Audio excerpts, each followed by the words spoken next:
लालू जी ने, आपने तो सिर्फ अपने परिवार की चिंता की। नरेंद्र मोदी जी ने तो सबकी चिंता की है। तेज जी तेजस्वी जी सुन लीजिए, चीर हरण हुआ है द्रौपदी का। और जितना नौकरी करने वाले लोग हैं उसमें यादवों की हिस्सेदारी 1.4 ही है। इसका जिम्मेवारी 15 वर्षों तक आप सत्ता में रहे हैं, यह जिम्मेवारी आपकी है कि नहीं? यादव जाति में अशिक्षित लोगों की तादाद सबसे ज्यादा है। क्यों है? आपको सवाल और जवाब, इस सवाल का जवाब हिम्मत है तो दीजिए। चरवाहा विद्यालय से आप यादवों को या गरीबों को या वंचितों को या दलितों को किसी को भी आप शिक्षा नहीं दे सकते। क्यों वह शिक्षित रखा गया और सिर्फ एक ही परिवार की चिंता क्यों की गई? लालू जी ने, आपने तो सिर्फ अपने परिवार की चिंता की।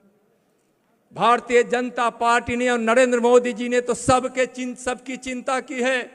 केंद्र में आज 4 मंत्री हैं। बिहार में हम 3 अध्यक्ष हुए हैं। माननीय स्वर्गीय पूजनीय जगदम्बी यादव, माननीय नंदकिशोर यादव और नित्यानंद राय, 3 सांसद हैं हम। पूरे देश में उठाकर देखिए तो सबसे ज्यादा सांसद और विधायक यदुकुल का सबसे ज्यादा भारतीय जनता पार्टी का झंडा लेकर आज नरेंद्र मोदी जी की प्रेरणा में काम कर रहा है। जवाब आपको देना पड़ेगा। मोदी जी का पथ धर्म का और न्याय का पथ है और इस पथ पर हमको चलना चाहिए। कहा गया है कि जदुर्वंशा नरः श्रुत्वा सर्व पापै प्रमुच्यते। यादवों को सुनने से पाप नष्ट होता है। लेकिन आपने क्या किया? किस यादव को सुनने से?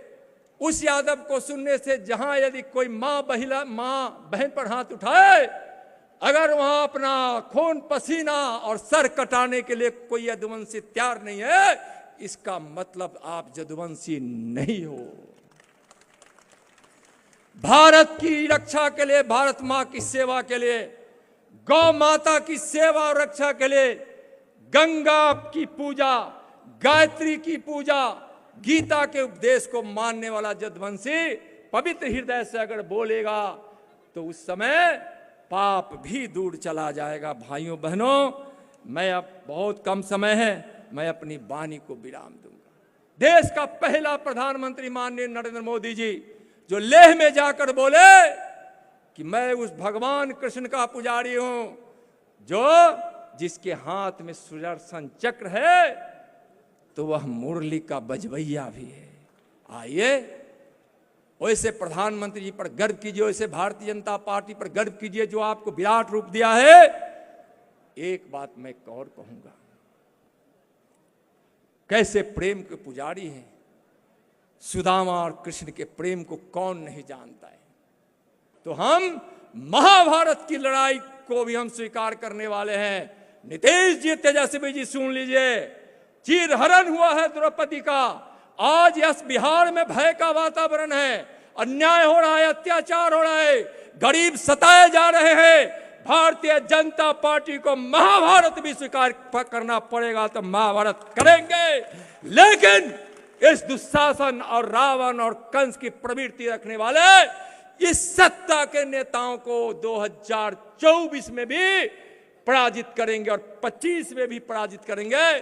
चलिए भाइयों, आज आपने भारतीय जनता पार्टी को एक विश्वास दिया है और नींद हराम कर दी है वैसे लोगों की जो एक परिवार की पार्टी है। नींद हराम कर दी है वैसे लोगों को जो ठग ठग कर सत्ता में पलट कर रहने का काम किया है। चलिए सब एक साथ मिलकर भारतीय जनता पार्टी में हम सब काम करेंगे। हमसे जुड़े रहने के लिए हमारे YouTube चैनल को सब्सक्राइब करें और नई वीडियो की नोटिफिकेशन के लिए बेल आइकॉन को दबाएं। अगर आप ये वीडियो Facebook पर देख रहे हैं तो लाइक जरूर करें और ज्यादा से ज्यादा शेयर करें। धन्यवाद।